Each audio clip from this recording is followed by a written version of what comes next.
ज्याप्रमाणे गांधींना दिलं गेलं नाही भारतरत्न, कारण गांधी आहे भारतरत्न वगैरे या सगळ्याच्या पेक्षा वरचे आहेत. सावरकर कुठे कमी आहेत, तेही या सगळ्याच्या वरचेच आहेत. आता पुढे येण्याचा एखाद्या समाजाने आणि इतिहासाचा खरं म्हणजे काडीचाही संबंध नसतो. इतिहास हा इतिहास असतो, तो ज्या काळात घडून गेलेला असतो तो त्या काळात घडून गेलेला होता. पण आजही भाषेची गुलामगिरीमध्ये आम्ही अडकलोय की नाही, तर अडकलोय. अशा किती गुलामगिरी आहेत की ज्याच्यामधून आम्ही अडकत जातोय. महाराजांचा जर आदर्श ठेवायचा असेल तर ह्या सगळ्या गोष्टी आम्हाला कुठेतरी झटकून टाकायला पाहिजे. झटकून टाक जीवा दुबळेपणा मनाचा, फुलला पहा सभोवती, हा जो भाग आहे ना हा कुठेतरी मनात यायला पाहिजे, तर त्याचा काहीतरी उपयोग होईल. जो मोठा पक्ष त्यावेळेला होता तोच पक्ष पुढे सत्तेवर आला, कारण त्याच पक्षाकडे ब्रिटिशांनी सत्ता सोपवलेली होती. त्यामुळे तोच पक्ष सत्तेवर आल्यानंतर आमच्यामुळेच स्वातंत्र्य मिळालं, म्हणजे आमची विचारसरणी सगळ्यात श्रेष्ठ सगळ्यात मोठी, हा एक भाग त्यांनी मांडायचा प्रयत्न केलाच. म्हणजे या देशाला रक्ताचा एक थेंबही न सांडता स्वातंत्र्य मिळालं अशी मूर्ख बडबड ज्या वेळेला ऐकायला मिळते, त्यावेळेला असं वाटायला लागतं की क्रांतिकारकांनी जे सांडलं त्यांचे रक्त घाम आणि अश्रू म्हणजे काय होतं, नेमकं पाणी होतं केवळ. काय होतं की सीताहरण केल्यानंतर राम सत्याग्रह करत बसलेत का? रावणाच्या दारात जाऊन लंकेत जाऊन सत्याग्रह नाही करत बसलेले. सर्वसामान्य वानरांना हाताशी धरून त्यांनी युद्ध पुकारलेलं आहे, निरोप पाठवलेला आहे आधी. पण जेव्हा तो ऐकत नाही हे दिसल्यानंतर युद्ध आणि युद्ध एवढाच पर्याय असतो. सत्तेकरता माणूस कुठच्याही थराला जातोय हे ज्या वेळेला आज आम्ही बघतोय, त्यावेळेला त्या मनाने महाराष्ट्रातली मग गोष्ट छोटी म्हणायला पाहिजे. आणि त्यामुळे खऱ्या अर्थाने जो इतिहासाचा अभ्यास आहे, तो कोणीही असू दे, कोणत्याही जातीचा असू दे, माझं म्हणणं असं असतं की इतिहास अभ्यासकाची जात एकच असते, तो इतिहास अभ्यासक असतो, बस.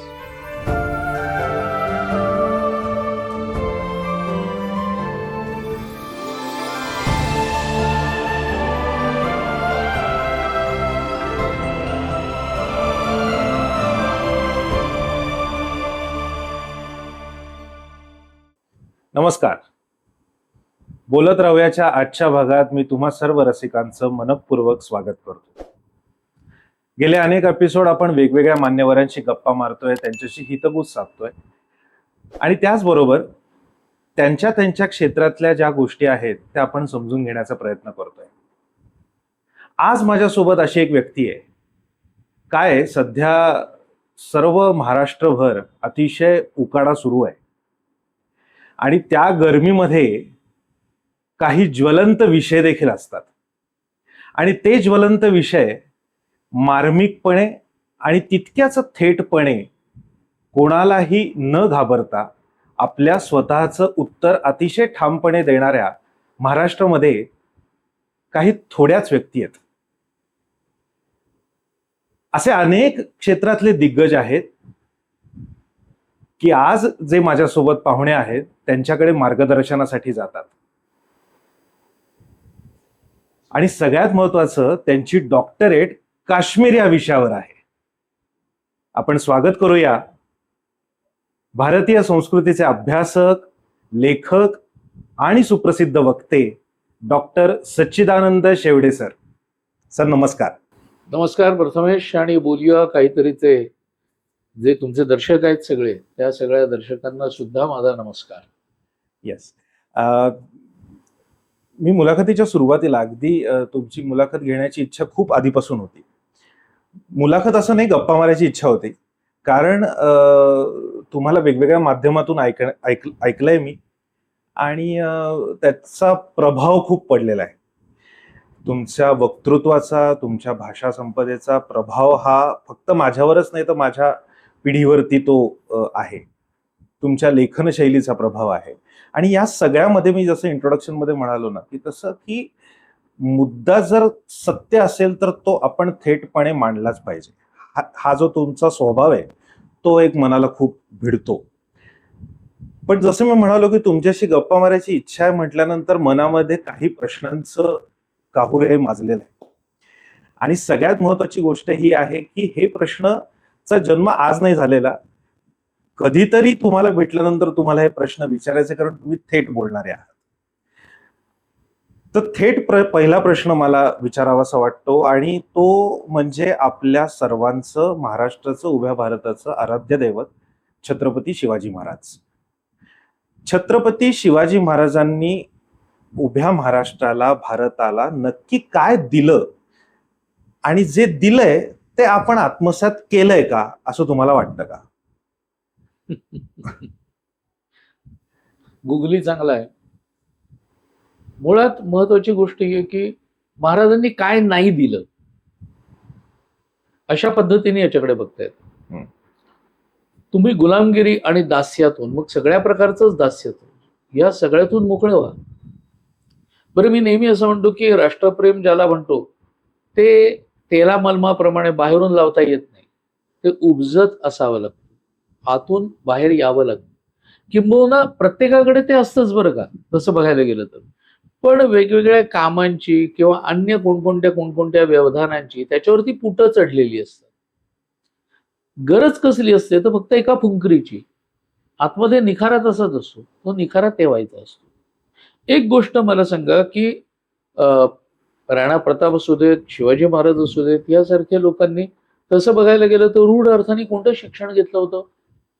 आज आपण ज्याला शालेय शिक्षण, महाविद्यालयीन शिक्षण किंवा तत्सम ज्या गोष्टी म्हणतो, या रूढ अर्थाने कोणत्या प्रकाराने त्यांनी घेतलेल्या होत्या? म्हणजे कवी तिवारींनी वर्णन खूप छान केलंय. ते असं म्हणतात, तो प्रताप राणा तरुणा बीएला बसला नव्हता, शिवभूप परीक्षा द्याया एमेला बसला नव्हता, परिदेशासाठी आत्मा धगधगत तयांचा होता, देशभक्त एकही पुरतो, देशमुक्त करण्याला तो, इतिहास तयांचा तुझतो, श्रुत असता निसंदेह, दास्य हे ध्येय.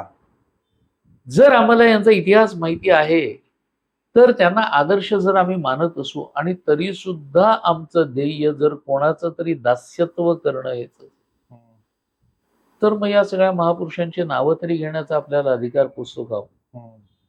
जर आज त्या काळामध्ये जे इतर इनामदार असू देत, देशमुख असू देत किंवा तत्सम लोक जे जे होते ते सगळे आपापली वतनं सांभाळत आनंदाने गुजराण करत होते की त्याच्यामध्ये एक कोणीतरी असा उत्पन्न होतो की जो या सगळ्या गुलामगिरीला झिडकारतो.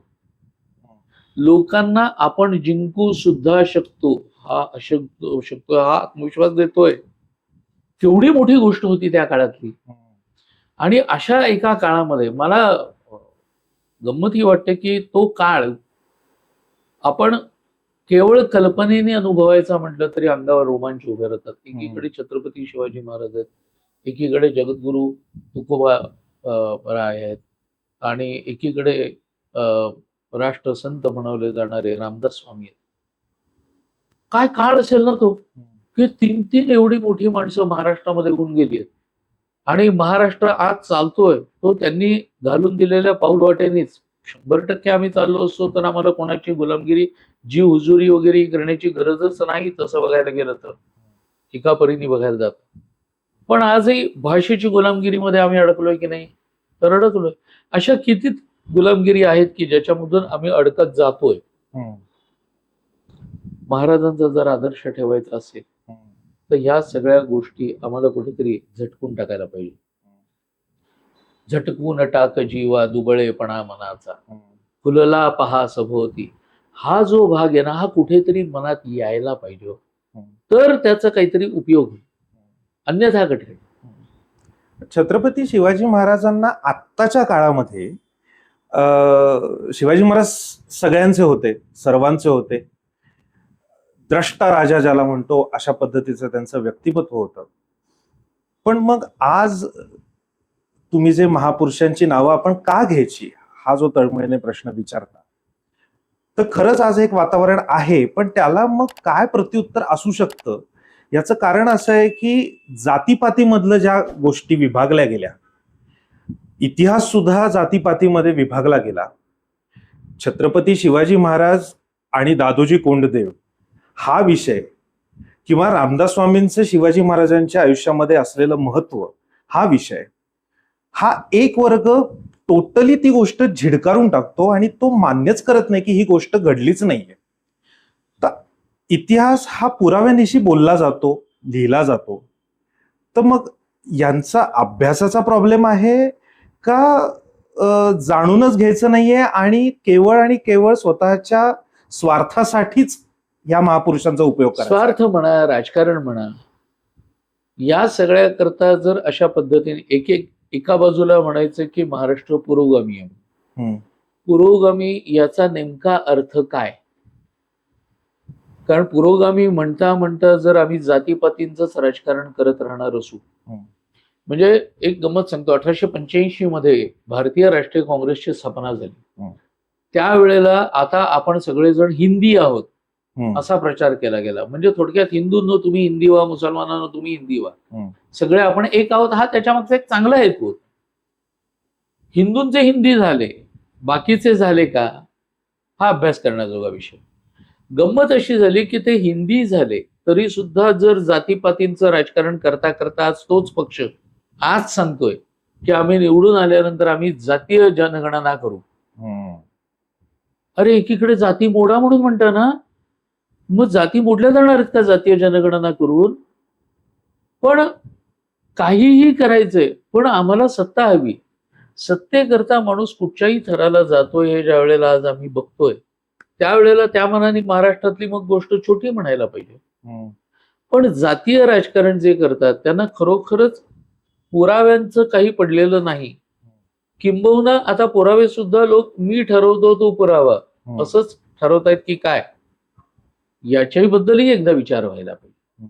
आणि त्यामुळे खऱ्या अर्थाने जो इतिहासाचा अभ्यास आहे, तो कोणीही असू दे, कोणत्याही जातीचा असू दे, माझं म्हणणं असं असतं की इतिहास अभ्यासकाची जात एकच असते, तो इतिहास अभ्यासक असतो. हम्म. बस, हम्म. बाकी इतर कोणतीही नसते. हम्म. तेव्हा ती त्या पद्धतीने जर झालं तर खरोखरच महाराष्ट्राच्या समोर योग्य रीतीने इतिहासाचं साकल्याने विचार करून तो मांडणं. आणि या रीतीने आम्ही जे काही म्हणतो ना की जातीपाती मोडून, महाराजांच्या काळात काय होतं, सगळ्या जातीपाती जर महाराजांच्या मागे उभ्या राहिलेल्या होत्या, त्यावेळेला जर हे जातीपातीचं राजकारण असतं तर हम्म. असा विचार मनात आला तरी थरका पडतो. थरका पडतो, खरंय. पण तसं न होता काय करिश्मा होता महाराजांच्याकडे, तशा करिश्म्याचं कोणीच दिसत नाही, याचं जास्त वाईट वाटतं आज. हम्म. आणि म्हणून तव तेजाचा अंश दे असं जे म्हटलं जातं, अशी जी प्रार्थना केली जाते ती या कारणाकरताच ना हम्म. की त्या तेजातला एक अंश जरी आम्हाला मिळाला तरी सुद्धा आज आम्ही कुठच्या कुठे जाऊ. हम्म. पण महाराष्ट्राचं दुर्दैव असं म्हणायला पाहिजे, ह्याच्या पलीकडे आणखीन काही. इतिहास अभ्यासक हा अभ्यासकच असला पाहिजे हे तुमचं मत आहे. मग या वैचारिक पातळीवरती हे डावं आणि उजवं विचारसरणी हा याचा जन्म कधी झाला आणि हे काय आहे नक्की? मी डाव्या विचारसरणीचा, तू उजव्या विचारसरणीचा. जगामध्ये डावं आणि उजवं हम्म. हे वेगळं आहे आणि भारतामध्ये वेगळं आहे. जगामध्ये ज्याला डावं म्हटलं जातं त्याला भारतात डावं म्हटलं जातं असं नाही, आणि जगात ज्याला उजवं म्हटलं जातं त्याला भारतात उजवं म्हटलं जातं असं नाही. त्यामुळे या गोष्टींचा आधी विचार व्हायला पाहिजे. आपल्याकडे डावं याचा अर्थ असा झालेला आहे की देव धर्म वगैरे जे कोणी झुगारून देतात, जे कोणी तुमच्या देवाधर्मापासून तुमच्या श्रद्धा परंपरा या सगळ्यावरती आघात करत राहतात, ते सगळे डावे. जगात डावे त्यांना नाही म्हणतो. जगात उजवे सुद्धा जे आस्तिक आहेत, जे वेदांवरती, देवांवरती, आपल्या पारंपरिक मूल्यावरती श्रद्धा ठेवणार आहेत, त्यांना जगामध्ये उजवं नाही म्हटलं जातं. उजवं कोणाला म्हटलं जातं तर जे आक्रमणकारी आहेत, जे सत्ता पिपासू आहेत, जे भांडवलदार आहेत, त्यांना जगामध्ये उजवं म्हटलं जातं. आणि यांच्या जे विरोधातले ते डावे. म्हणजे लक्षात आलं, ही क्लिअर एकदा टर्म झाल्यानंतर आपल्याकडे तसं दिसतं का? आपल्याकडे तसं दिसत नाही. आपल्याकडे सरळ सरळ आस्तिक आणि नास्तिक असा भेद दिसतो, डाव आणि उजव म्हणजे. बरोबर. यातूनही गंमत अशी झाली की स्वातंत्र्य मिळाल्यानंतरच्या काळात जी शिक्षण संस्था आहेत, या सगळ्या शिक्षण संस्था, त्यावेळेला डावं सगळं जे आलं होतं ते रशियामधून आयात झालेलं आलेलं होतं. नवीन नवीन घोषणा होत्या, इन्किलाब जिंदाबाद असू देत किंवा डाऊन विथ इम्पिरियलिझम वगैरे असू देत. या नवीन नवीन घोषणांचं तरुण पिढीला साहजिक आकर्षण असतं, म्हणजे हे आपण नाकारू शकत नाही. आणि ती कोणत्याही काळातली तरुण पिढी असली तरी तिला नवीन जे येतं त्याचं आकर्षण हे निर्माण होतं. तर तशा पद्धतीने ते त्यावेळेला होतं. आणि मग इतिहासाची आखणी करताना इतिहास हा इतरांना कोणालाही दुखावेल अशा पद्धतीने लिहू नये, हा एक विचार त्यातून पुढे आला. आणि तशा पद्धतीने लिहिता लिहिता झालं काय, की बहुसंख्याकांना दुखवेल असा लिहिला तरी चालतो, पण इतरांना मात्र दुखावलं जाऊ नये. का? कारण ते मागासलेले आहेत, ते अजून गरीब आहेत, त्यांना पुढे यायला पाहिजे. आता पुढे येण्याचा एखाद्या समाजाने आणि इतिहासाचा खरं म्हणजे काडीचाही संबंध नसतो. इतिहास हा इतिहास असतो. तो ज्या काळात घडून गेलेला असतो तो त्या काळात घडून गेलेला होता. म्हणजे महाराजांना मारायला अफजल खान आला होता की नव्हता? तर आला होता. आणि आला होता म्हणूनच त्याला पुरा केला. आता अफजल खानाला महाराजांनी पुरा केला याचं आज कोणाला वाईट वाटेल का? आणि असे वाईट वाटणारे जर कोणी असतील तर आपल्याला आश्चर्य वाटायला नको का? बरोबर. ह्या देशाचा आदर्श अब्दुल कलाम असायला पाहिजेत का औरंगजेब असायला पाहिजे? अगदी बरोबर. एक साधी गोष्ट आहे ना. त्यामुळे इतिहास हा घडून गेलेला भाग आहे. तो घडून गेलेला भाग असं असं त्यावेळेला घडलं होतं, याचा अर्थ आजचे जे आहेत ते सगळे वाईट आहेत असा होतो का? किंबहुना त्यांना हकलून द्या या देशातून, असं होऊ शकेल का? आणि का हकलून द्यायचं? आज पर्सेंटेज वाईज तुम्ही बघितलं किंवा लोकसंख्येच्या दृष्टिकोनातून बघितलं गेलं तरी सुद्धा असं होणं शक्य नाहीये. हे कळत नाहीये का? हे सगळ्यांना कळत असतं, पण जाणीवपूर्वक एका बाजूनी त्याच्या विरुद्ध प्रचार करायचा, दुसऱ्या बाजूनी त्याच्या बाजूनी प्रचार करायचा, हे सगळे हाणामाऱ्या चालू राहतात. त्यामुळे इतिहास हा इतिहास असतो, तो डावा उजवा नसतो खरं म्हणजे. पण इतिहासकारांच्या मध्ये तशी अवस्था झालीये, हे नाईलाजाने आणि खेदाने म्हणावं लागतं. मुळात इतिहासकारांमध्ये ही झालीये अवस्था आणि ते खेदाने म्हणायला लागतंय. याला कुठेतरी राजकीय भूमिका ज्या असतात या कारणीभूत असतात का, हे विचारण्याच्या पाठीमागचं कारण हे आहे की स्वातंत्र्यापूर्वीचा काळ आणि स्वातंत्र्यानंतरचा काळ याच्यामध्ये फरक आहे. आत्ता म्हणजे आम्ही ज्या वेळेला शालेय जीवनामधनं गेलो त्यावेळेला आमच्यावरती एक असा इतिहास बिंबवला गेला किंवा त्या पाठ्यपुस्तकाच्या माध्यमातून की दे दी हमें आजादी बिना खडग बिना ढाल. एक वानगी दाखल उदाहरण द्यायचं झालं तर ते अगदी आत्तापर्यंत तो सगळा इतिहास सुरू होता. ज्या वेळेला म्हणजे मी मोदींचं भाषण लोकसभेमध्ये ऐकलं आणि मोदी म्हणाले की मुळात स्वातंत्र्य मिळणं ही कुठल्या एका परिवाराची विरासत नसून अशा काही क्रांतिकारकांची नावं त्यांनी घेतली की यांचं सुद्धा या देशासाठी बलिदान आहे आणि हे आपण विसरता कामा नये.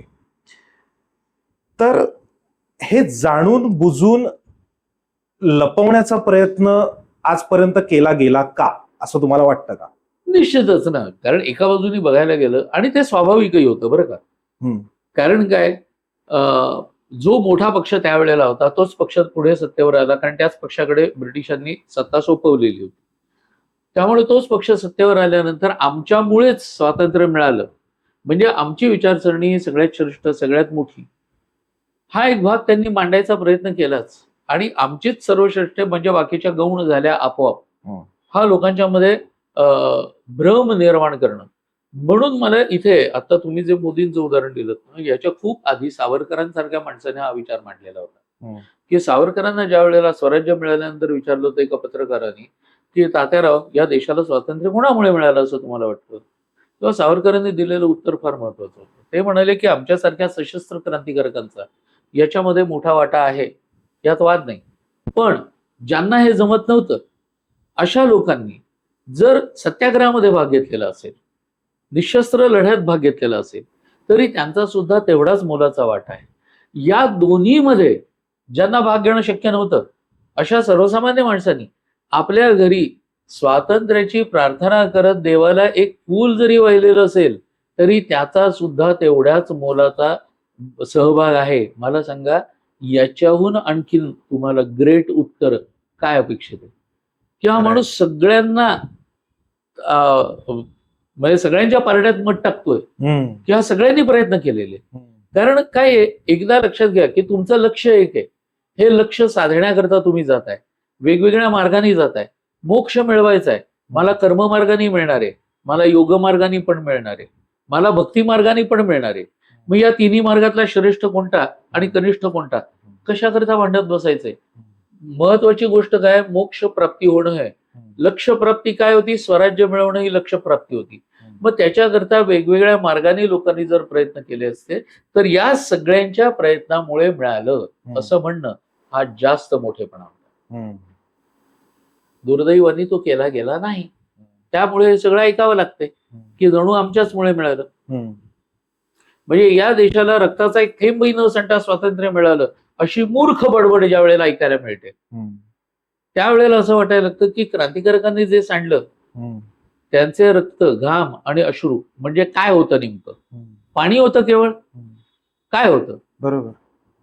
आणि तुम्ही काहीच सांडलं नाही त्याच्यामुळे हे सगळं मिळालं. आणि ज्यांनी सांडलं ते मूर्ख होते, वेडे होते का? त्यांना हे सुचलंच नाही की मुठभर मीठ आपण उचलायला पाहिजे होतं की लगेच ब्रिटिश निघून गेले असते. उचललेस तू मीठ मूठ बर साम्राज्याचा कचला पाया, हे आम्ही पण शिकलोय. खरंय. पण आता लक्षात घ्या की या एक गोष्ट इतकी बिंबवली गेली टोकापर्यंत की म्हणून आता दुसऱ्या बाजूनी त्याच्यावरती फार विचित्र रीतीने प्रहार व्हायला लागलेत. दोन्ही वाईट. कारण सगळ्याच गोष्टी स्वातंत्र्याकडे नेणाऱ्या होत्या. मग कोण त्यात जिंकलं त्या रेसमध्ये या म्हणण्याला काही अर्थ नाहीये. सगळ्यांनी मिळून केलेले ते श्रम आहेत, परिश्रम आहेत घेतलेले, आणि त्यामुळे आपल्याला स्वराज्य मिळालं. हे तितकंच खरं.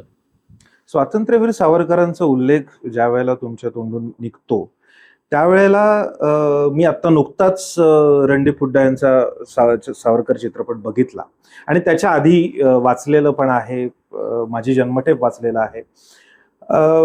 मला नेहमी सावरकरांच्या मानसिकतेबद्दल फार कुतूहल आहे. याचं कारण असं आहे की इतक्या हाल अपेष्टा सहन करून वर्षानुवर्षे काळ्या पाण्याच्या शिक्षेमध्ये राहून आपला देश ज्या वेळेला आपल्याला स्वीकारत नाही, आपल्या देशाच्या स्वातंत्र्य मिळाल्यानंतर सुद्धा आपण नजरकैदेत असतो आणि तरी तो माणूस खचून जात नाही. पण ज्या वेळेला आज मागे वळून बघताना हे सगळं चित्र डोळ्यासमोर उभं राहतं त्यावेळेला डोळ्यात पाणी येतं की ह्या माणसाने खरंच किती भोगलं. सावरकरांसारखा क्रांतिकारक आपल्या देशाला मिळणं आणि आपण त्याची व्यवस्थित निगा न राखणं ही आपली शोकांतिका आहे असं वाटतं तुम्हाला? निश्चितच ना. त्या पवनराव जोशींनी वर्णन केलंय त्याप्रमाणे मातृभूमी त्याची त्याला, मातृभूमी त्याची त्याला, होत बंदिशाला परवशता, पाश दैवे ज्यांच्या गळा लागला.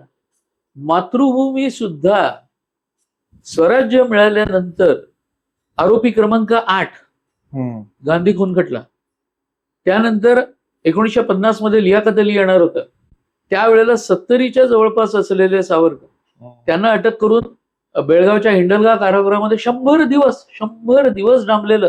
5 दिवसाच्या भेटीवर लियाकत अली आलेला आणि सावरकरांना 100 दिवस वर सुटका कोणत्या अटीवर करण्यात आली? म्हणजे हेबियस कॉर्पस दाखल केलेलं होतं विश्वासराव सावरकरांनी, पण अट ही टाकण्यात आली होती की कोणत्याही प्रकारच्या राजकारणात भाग घेणार नाही. 70च्या माणसाला देश स्वतंत्र झाल्यानंतर अशा प्रकारची अट स्वतंत्र भारताचं सरकार घालतंय, आश्चर्य नाही वाटत? आणि 15 ऑगस्टला या माणसाला अर्ज करावा लागतोय की माझ्या घरावरती मी तिरंगा फडकावला तर चालेल ना, का ते सुद्धा राजकारणात भाग घेतल्यासारखं होईल? विडंबना काय वाढणार असायची. पण असं असुदही प्रतिभा, प्रज्ञा विलक्षण, क्रांतिकारी जे त्यांच्यामधले विचार होते ते प्रचंड विलक्षण होते. आणि म्हणून मृत्यू सुद्धा जवळ यायला घाबरला असं एका परीने जे म्हटलं जातं ते कदाचित कोणाला अतिशयोक्त वर्णन वाटो, पण असं झालंय ना. आणि मग 83व्या वर्षी ये मृत्यू ये करून तेच मृत्यूला बोलवत आहेत. आता धन्योहम अशी अवस्था होऊन. पण किती अपमान करावा एखाद्या माणसाचा. हा जर एखाद्या देशामध्ये क्रांतिकारक असता माणूस तर कदाचित त्या देशाचा देशप्रमुख बनला असता. त्या माणसाचा आम्ही भरपूर अपमान केला. शेवटी हे सत्य उरतच. आपण ज्या विचारधारेतनं जात असतो, आपला प्रवास जो सुरू होत असतो, आपल्याला असं वाटत असतं की आपला कोणीतरी एक आवाज घेऊन पुढे जातंय आणि त्याच वेळेला काही वेगळे निर्णय घेतलेले बघितले जातात आणि मग वेदना होतात की सगळेच जण सेम आहेत का, किंवा सगळेच राजकीय नेते सेम आहेत का. कारण जे सावरकरांच्या बद्दल एकही गौरव उद्गार काढू शकत नाहीत अशी माणसं ज्या वेळेला मांडीला मांडी लावून सरकारमध्ये बसतात, त्यावेळेला आपला म्हणून एक आवाज मानत असतो आपण ज्यांना, की आपलं हे प्रतिनिधित्व करतात असं आपल्याला वाटतं आणि कुठेतरी त्याचा भ्रमनिरास होतो. सावरकरांना भारतरत्न मिळालं पाहिजे याच्यावरती जे वर्षानुवर्ष वादंग सुरू आहे, त्याच्याविषयी तुमचं प्रामाणिक प्रांजळ मत काय आहे? काही वर्षांपूर्वी मी या मताचा होतो की सावरकरांना भारतरत्न मिळावं. आता मी त्या मताचा मुळीच नाही. त्याला कारण असं आहे की एक तर माझ्या माहितीप्रमाणे सावरकरांच्या घरच्या लोकांनी ते नाकारलंय. माझ्या माहितीप्रमाणे, कदाचित चुकीची पण असू शकते. आणि नाकारलं असेल तर ते योग्य आहे.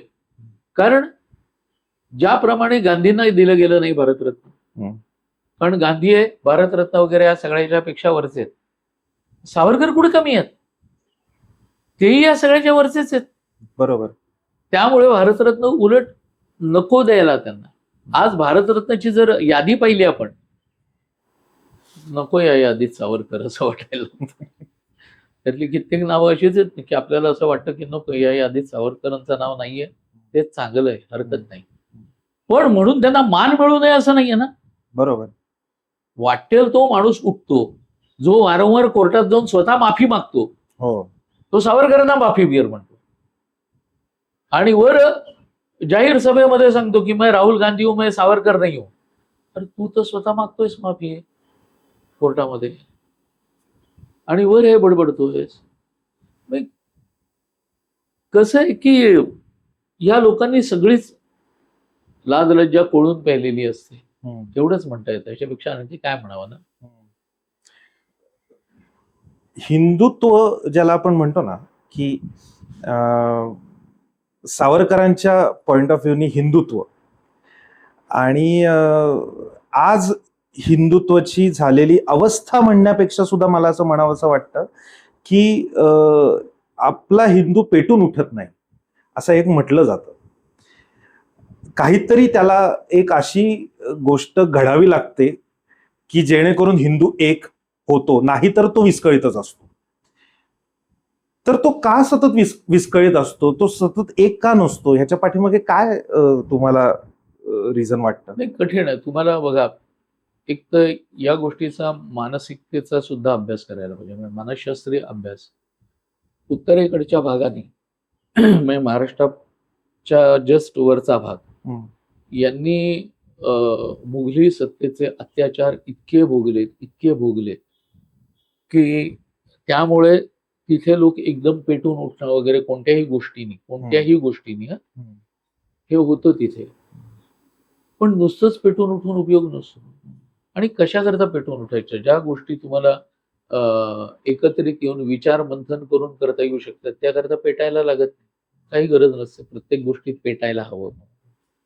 पण जिथे तुम्हाला व्यक्त व्हायला पाहिजे, ज्या माध्यमातून तुम्ही व्यक्त होऊ शकता, म्हणजे आता सोशल मीडिया यासारखे एक सशक्त माध्यम, या माध्यमांमधून तुम्ही व्यक्त होऊ शकता. तुम्ही प्रिंट मीडियामधून व्यक्त होऊ शकता, असं वेगवेगळ्या रीतीने तुम्ही व्यक्त होऊ शकता.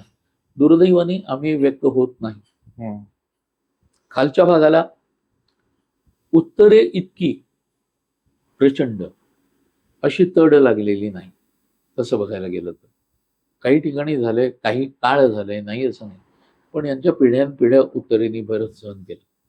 तितकं दक्षिणेमध्ये उदाहरण सांगायचं झालं तर आता त्यांच्याकडे रात्रीचेच लग्न मुहूर्त का असतात उत्तरेमध्ये? रात्री उशिराच असतात लग्न मुहूर्त. त्याला कारण ते एक आहे की कधी कोणाची वाटोळ यायची, कोणालाही उचलायचं घेऊन जायचं वगैरे, हे सगळे भाग होते.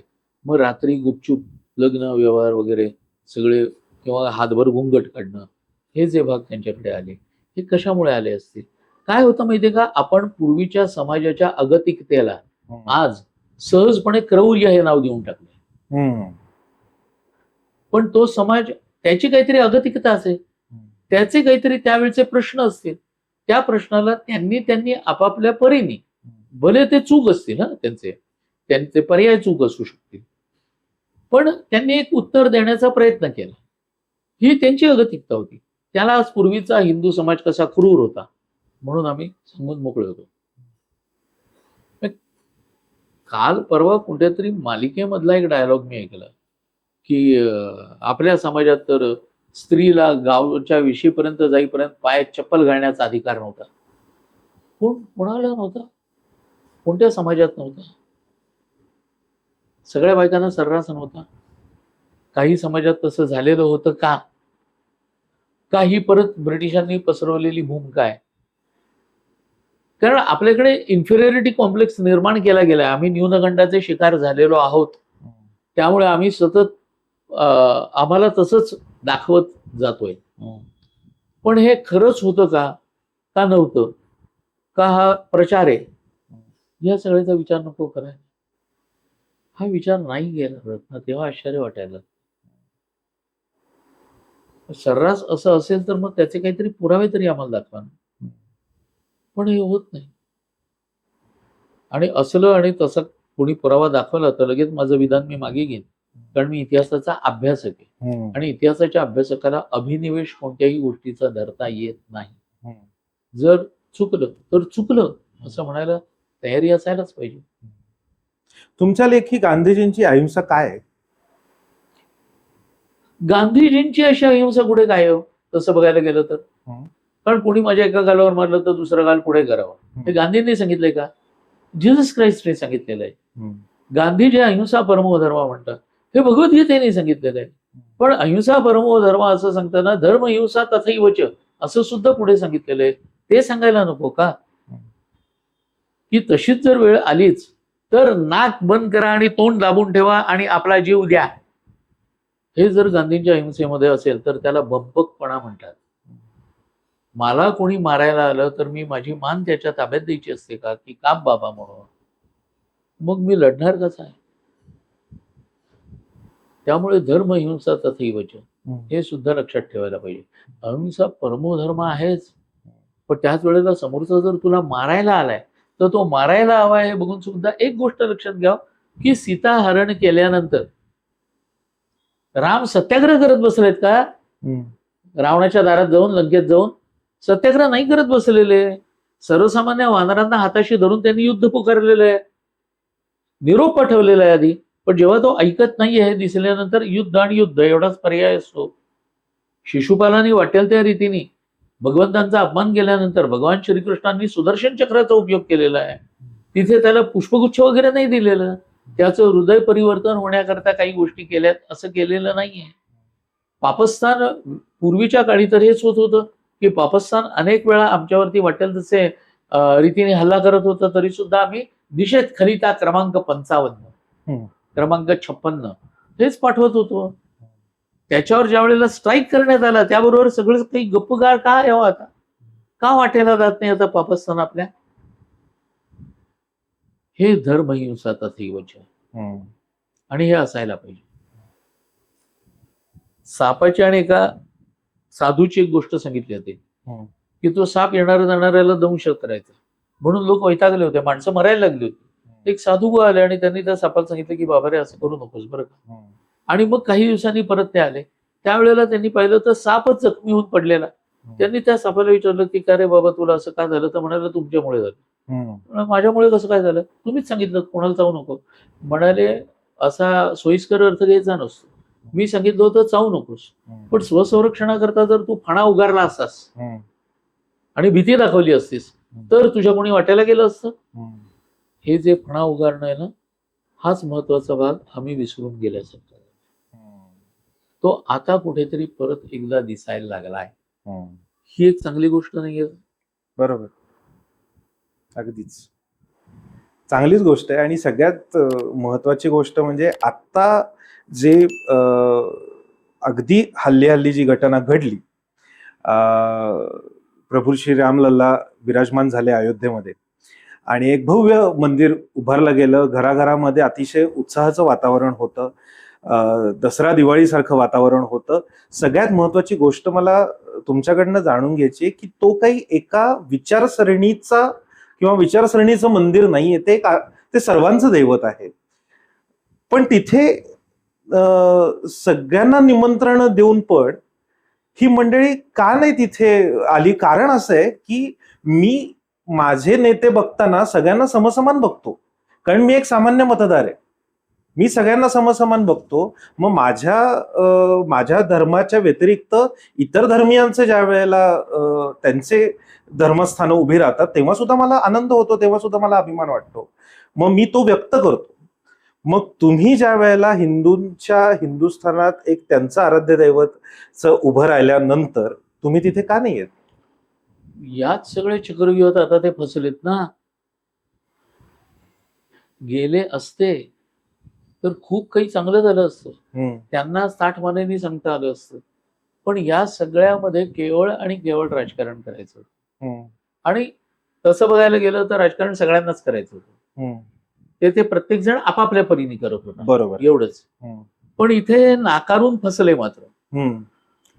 त्याऐवजी स्वीकारलं असतं आणि त्याच्यावरती वेगळा काहीतरी विचार मांडला असता, बरोबर, तर एकतर मोठेपणा पण म्हणजे आम्ही जातोय तरी सुद्धा, कारण आम्हाला आमच्या दृष्टीने राम जास्त महत्वाचे आहे, अन्य कोणीही नाही. म्हणून आम्ही तो रामलल्लाचं निमंत्रण आहे असाच विचार करतोय आणि असं काहीतरी करता आलं असतं ना त्यांना, बरोबर, काहीतरी वेगळं. पण कोण आहे त्यांचे थिंक टँक मला माहिती. कारण ते जर गेले असते, जसं तुम्ही म्हणाला तसं गेले असते आणि त्याच्यानंतर परत समाजामध्ये प्रचारार्थ फिरले असते, तर त्यांच्याकडे हा बोलण्यासाठी एक मुद्दा राहिला असता. तेच तर म्हणतोय की आम्ही रामलल्लाच्या निमंत्रणावरून गेलो होतो, प्रत्यक्ष भगवंताकरता गेलो होतो, सांगता आलं असतं ना. आपल्याच देशामध्ये हिंदुस्थानात हिंदू हा सॉफ्ट टार्गेट आहे असं तुम्हाला वाटतं का? हो आहे. कारण हिंदूला जोपर्यंत कळत नाही की आपण सॉफ्ट टार्गेट आहोत तोपर्यंत असंच होत राहणार आहे. कारण सहिष्णुतेचा इतका डोस देत गेला नाही की ते आता ऐकून सहिष्णू हा शब्द म्हणजे एखादी शिवी वगैरे असावी असं वाटायला लागेल. कोणी येतोय आमच्या पूजास्थानालाही वाटेल ते बोलतो, देवादिकांची टिंगल करतो. देवादिकांची टिंगल करत असताना तो त्यांनी पक्ष बदलला की लगेच तो मोठाही होतो, असंही सगळं होतं. मग ती पूर्वी देवादिकांची केलेली टिंगल विसरून जायची. पण इतर कोणाच्या पूजास्थानाची श्रद्धास्थानाची तुम्ही टिंगल करून बघाव, त्यावेळेला मात्र त्यांच्याबद्दल काही बोलायचं नाही, इतरांचं मन दुखवेल. इथे हिंदूंचं मन दुखावलं तरी पण चालू शकतं, कारण हिंदूंच्या मध्ये लगेच सरतनसे जुदा नाही ना करायला कोणी जात.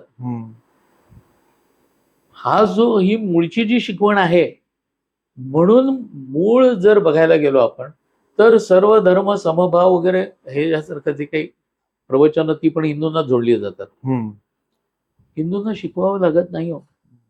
मुळात हिंदू राज्य असणं म्हणजेच सर्वांना समान वागणूक असणं, अशी होतीच, पूर्वापार होती. वेगवेगळ्या प्रकारची मतं ही आमच्याकडे समाविष्ट आहे. आम्ही चारवाक सुद्धा आमच्याकडे आलेला आहे, तर आम्ही त्यालाही नाही म्हटलेलं नाही. बौद्ध मत, महावीर मत म्हणजे जैन मत हे सुद्धा आमच्याकडे आलेलं आहे आणि शुद्धाद्वैत मत हेही आहेच. त्यामुळे वेगवेगळ्या प्रकारची मतमतांतर असली तरी सुद्धा तो हिंदू असा असतोच. इतरांच्या धर्मामध्ये नास्तिक असण्याला परवानगी नाहीये, तेच म्हणणार लक्षात घेण्यासारखं आहे. आणि म्हणून आता एक्स मुस्लिम्स वगैरे वाढायला लागलेले दिसत आहेत आपल्याला, ते या कारणाकरता की ज्यांना या बाबतीतली जागरूकता येते ते एक्स होत आहेत. पण एक्स हिंदू असण्याचं काही कारण नाही, कारण हिंदूंमध्ये नास्तिक असला तरी तो हिंदू असू शकतोय. हो, मी माझ्या मंदिरात गेल्यानंतर उघड म्हणू शकतो की मी नास्तिक आहे, पण मी तुला कंपनी म्हणून आलोय, चल आपण मंदिरात जाऊया, काही फरक पडत नाही. पण तेच इतर धर्मामध्ये तुम्ही म्हणू शकत नाही. तुम्ही पूजा स्थानावरती म्हणालात, मी तर असं म्हणतो की अंधश्रद्धा ह्या खूप सोयीस्कररित्या त्याला वलय दिलं जातं. मुळात तुम्हाला एक गोष्ट सांगू, अंधश्रद्धा हा शब्दच चुकीचा आहे. हा शब्द पण असाच कॉइन केला गेलेला आहे. आणि आपल्यामध्ये इतका रुजवलाय ना की आपण सहजपणे अंधश्रद्धा म्हणतो. मुळात श्रद्धा ही अंधच असते. किंबहुना श्रद्धा किंवा भक्ती या दोन्हीची मूळ पूर्व अट ही आंधळेपणा हीच असते. बरोबर.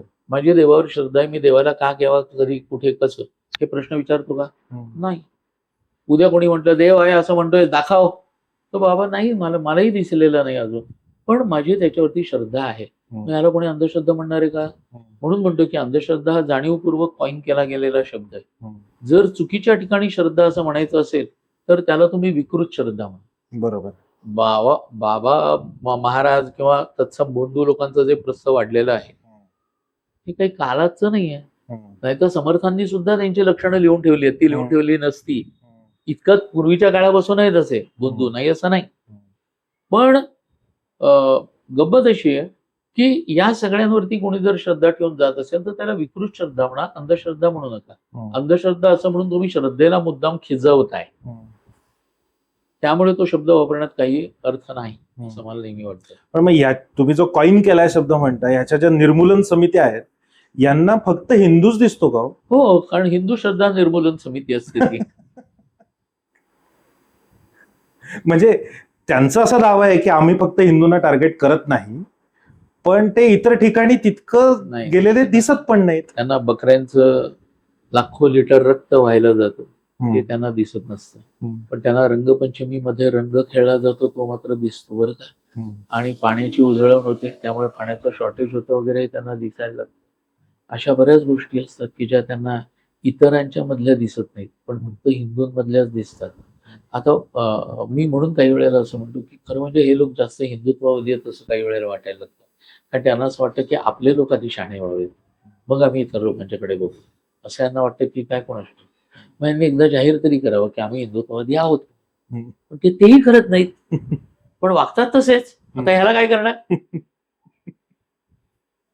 म्हणजे घराघरात चालणाऱ्या सत्यनारायण पूजेला यांना प्रॉब्लेम आहे.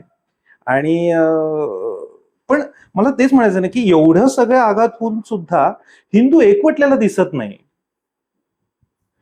हा पूर्वीपासूनचा शाप. जर असा असता तर परकीय आक्रमक या भूमीवर रुजू शकले असते. नेहमीच आम्ही देर आहे दुरुस्त आहे एवढंच होतं. देर आहे हे होतं ना, दुरुस्त आहे ठीक आहे कारण आम्ही परक्यांना दरवेळेला हाकलून लावलेलं आहे. पण छुपे हल्ले कसे होतात कसे नाहीत, आजकालच्या स्ट्रॅटेजीज आता सगळ्या बदललेल्या आहेत. आज सायफाय वॉर सुद्धा व्हायला लागलेले आहे.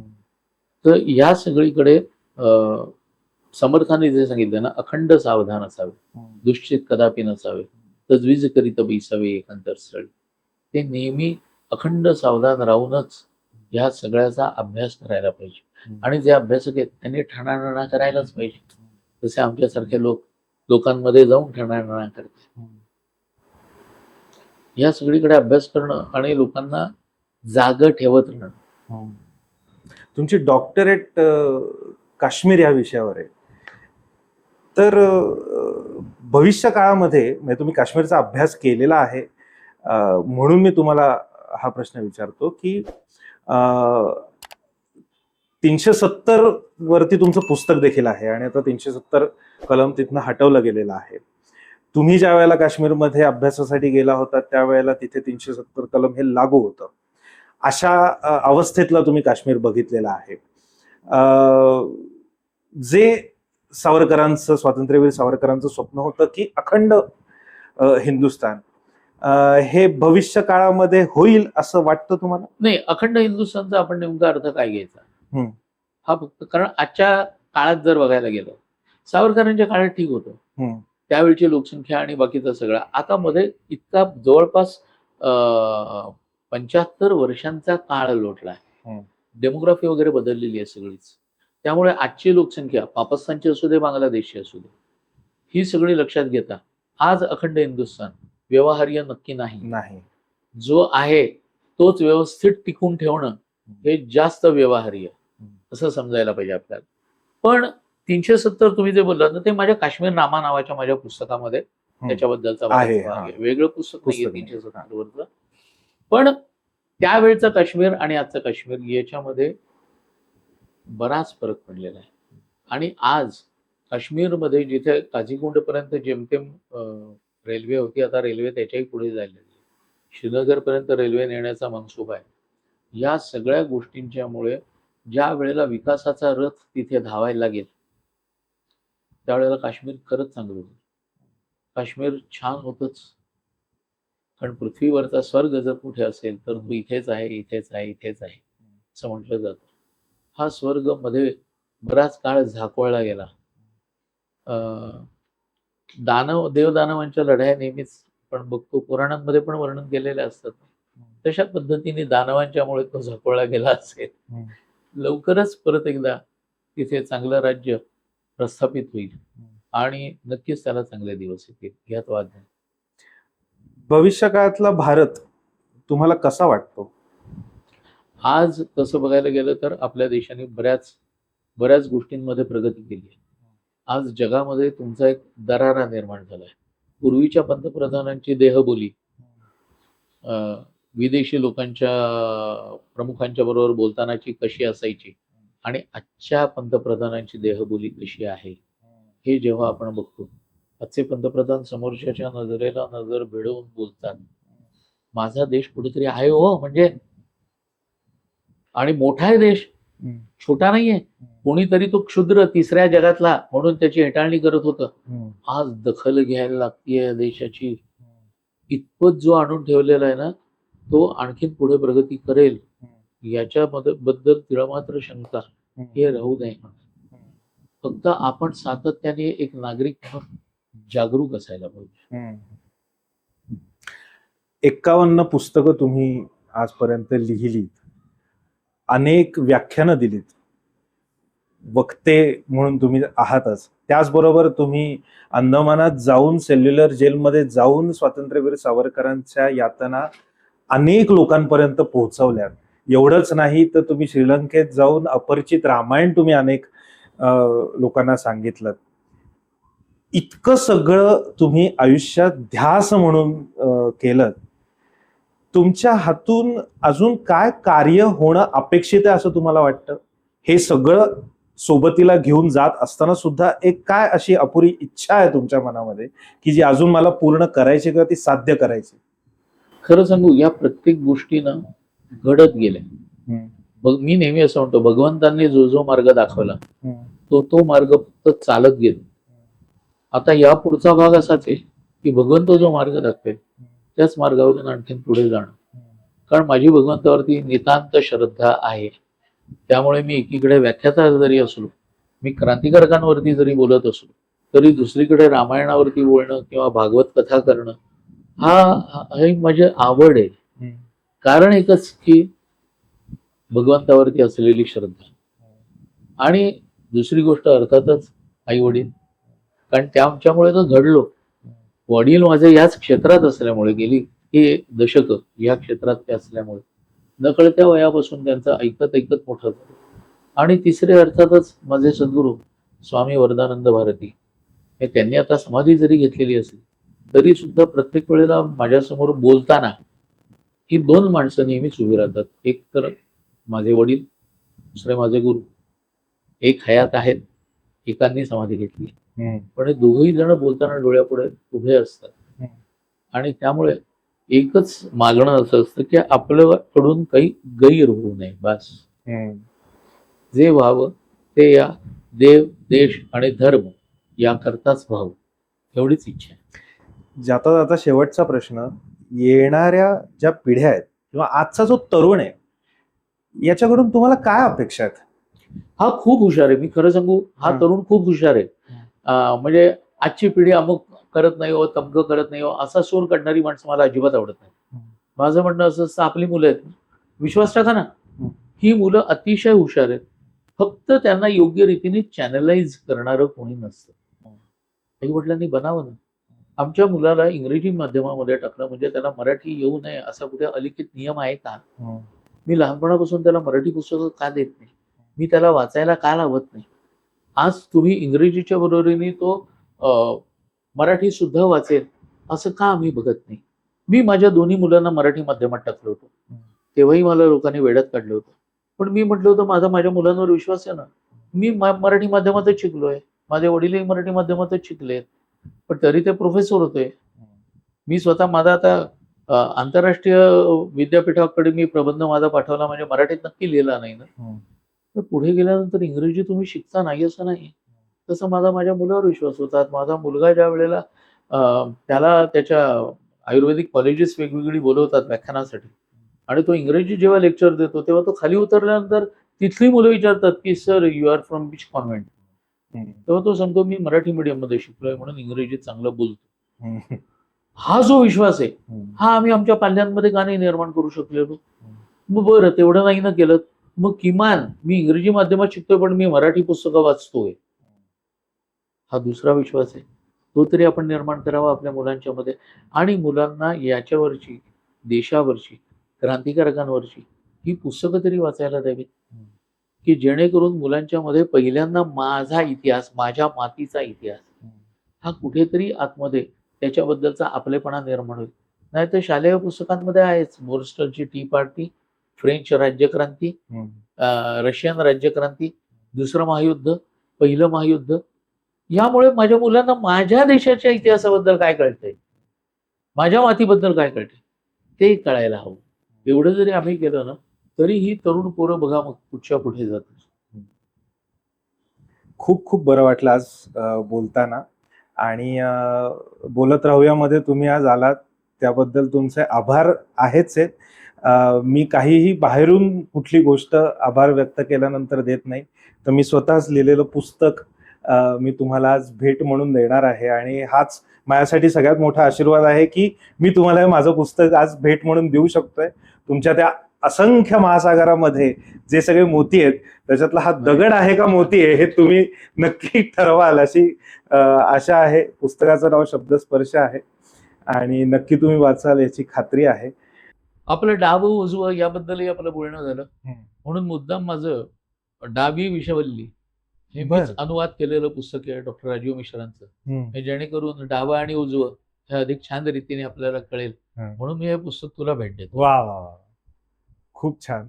आणि मी नक्कीच वाचेन आणि हा फार मोठा आशीर्वाद आहे.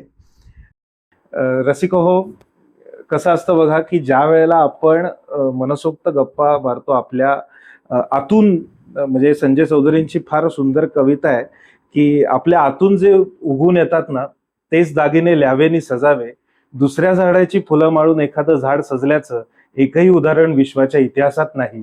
हे जे म्हटलेलं आहे तर प्रत्येक विषयावरचा त्यांचं मत, त्यांचे विचार हे किती प्रगल्भ आहेत, प्रखर आहेत हे त्यांनी आपल्याला उलगडून सांगितलं. पण त्याचबरोबर आपल्याही सगळ्यांची जबाबदारी आहे की आपण ते आत्मसात केलं पाहिजे आणि नुसतं आत्मसात नाही केलं पाहिजे तर आपण ते आपल्या व्यावहारिक आयुष्यामध्ये त्याचा उपभोग आणि उपयोग दोन्ही घेतला गेला पाहिजे. हेच या आजच्या चर्चेतलं फलित आहे असं मला वाटतं. पुढच्या भागात भेटूया आणि सगळ्यात महत्वाचं म्हणजे बोलत राहूया हा पॉडकास्ट सगळ्यांना आवडतोय. वेगवेगळे पाहुणे आपण असे या पॉडकास्टसाठी आणतोय, कंटेंट क्रिएट करण्याचा प्रयत्न करतोय, एक सकारात्मक कंटेंट क्रिएट करण्याचा प्रयत्न करतोय. त्यामुळे प्रथमेश इनामदार हा चॅनल, यूट्यूब चॅनल नक्की सबस्क्राईब करा आणि बेल आयकनला क्लिक करा, कारण असेच पुढचे पाहुणे जसे येतील तसे तसे त्यांना त्यांचे विचार ऐकण्यासाठी आपण उत्सुक आहोत. आज आपण रजा घेऊया. नमस्कार.